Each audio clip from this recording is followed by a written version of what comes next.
Hello. हा भाऊ. भैया धनंजय बोलतो. हो भैया एक माझी विनंती होती. सांगा ना. तुम्ही आपण एकत्र येऊ.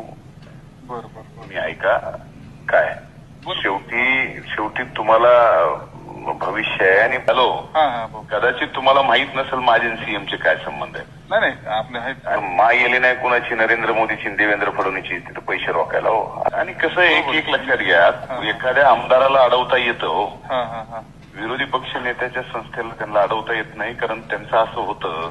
बरोबर आहे. आपण सगळीकडेच आपण मी सगळे म्हणजे त्या सभागृहात मी काहीच सुरू देत नाही पुन्हा सत्ताधाऱ्यांचं. बरोबर बरोबर. त्यामुळे ते माझा नाद करीत नाहीत भैया. माझं ऐका तुम्ही कन्व्हिन्स व्हा. पैसे तुम्ही नुसते अमाऊंट सांगायची तेवढी आणून द्यायची. बरोबर. आता मी परळीची नगरपालिका चालविली का नाही. एका वेळेस मी 150 कोटी रुपये आणले आणि कुठं रोखले.